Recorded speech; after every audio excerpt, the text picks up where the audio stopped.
the closing doors, please. Hey, how's it going? Good. Can you tell me your name and where you're from? I'm Clevita Francis, and I'm from Cambria Heights, New York. All right, Clevita, can you tell me some of the things you like about New York City? I like how diverse it is, how there's so many cultures, how if you want Thai food, if you want Jamaican food, no matter what time of the day or night it is, you can get it. New York's literally like the melting pot. You can meet anybody from anywhere in the world from New York. Great. Anything in particular you don't care for about New York City? I don't like how people from New York get perceived as rude. I don't think New Yorkers are rude. I just think we're used to living the fast-paced lifestyle.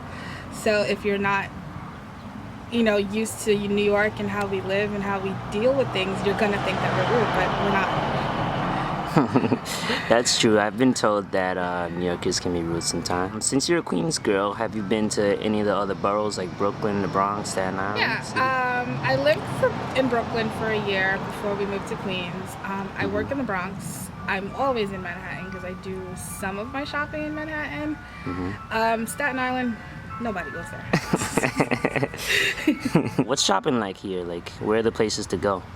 I've become more of an online shopper lately, but if I do my shopping, it's a lot of like 34th Street, Herald Square. There's like good stores around that area. I try to stay away from Times Square because it's just too touristy, too many people.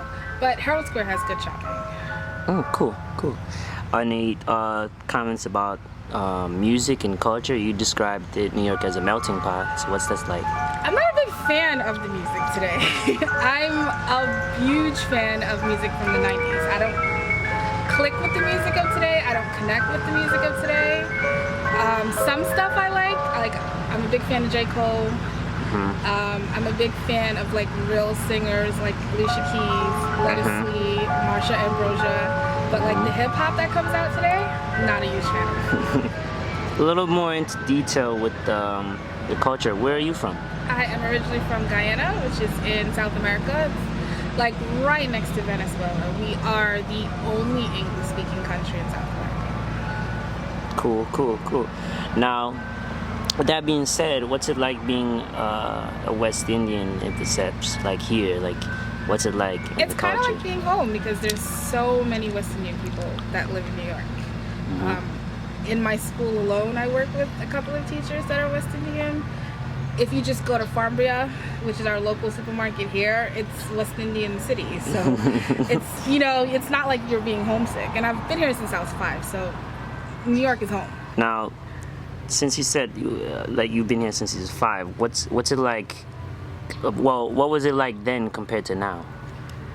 It's changed. The neighborhoods have changed. Where Brooklyn used to be predominantly, I want to say, black, it's become very gentrified in some areas. You're seeing a lot more like Caucasians moving back to neighborhoods where they had previously moved out of. It's even happening here in Cambria Heights. Like every now and then I'll see an Asian family, a white family, and I'm like, whoa, where's that happening? Because it hasn't happened in like 20 something years. But people are moving from Long Island because the taxes are too high. No one can afford downtown Brooklyn because downtown Brooklyn's become like Manhattan. So everybody's moving back into the suburbs. That's true.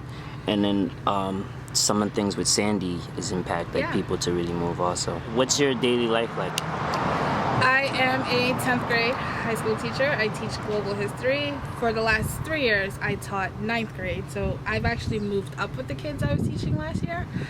I teach in the South Bronx. It's probably one of the hardest areas to staff for teachers in the city because it's a tough area. The kids come from the lowest and the poorest congressional district, they said, in the country.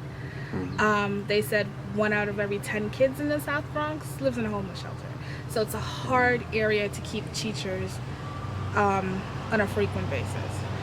That's interesting. Now, obviously you like teaching because you've told me some great stories about how you've impacted children's lives. But what's it like being a teacher, especially in New York City? It has its ups and downs. You definitely don't get into teaching for the money. You get into the teaching for the love of it and to change people's lives. New York, it's a little different from especially the area that I'm in. kids of today are not like the kids I was growing up in. When I was in school, they're a lot more technologically enhanced, but that's also been a disadvantage because they're not as literate as they should be. They rely heavily on technology, and technology is not going to help them pass the state exams that they need to pass. So it's a lot harder being a teacher today because there's a lot more emphasis placed on high stakes testing, which the state doesn't seem to understand that there's a lot more that comes with teaching than just a test. I have kids who live in shelters. I have kids who have social emotional issues. I have kids who are in 10th grade but read on a 2nd grade level. So all of that combined, it's hard. We don't give up, but it's hard. When you get to college, there are things that you do need to do, but I think we need to focus more on literacy than we need to focus on computer skills, because it's not fair that you get 10th graders who are reading on a kindergarten and a 2nd grade level. They're never going to be able to pass these exams that the state expects them to pass. Right. And these exams are like the Regents and right, these are the Regents exam. New York is the only state that still gives the Regents exams. So the global history Regents, the U.S. history, if they're taking chemistry, even the new Common Core math, which did not do so great last year. So all of these tests, whether it's math or it's science, reading comprehension is a huge component of it. And if you can't read and understand something, you're not going to be able to pass the test. Right, right. So that being said, where do you feel like New York City will be in terms of education 5 years from now? What do you think it's going to be like? I think 5 years from now, if we don't change where we're at right now, we're going to be in the same exact place. It's like you're running around in a circle.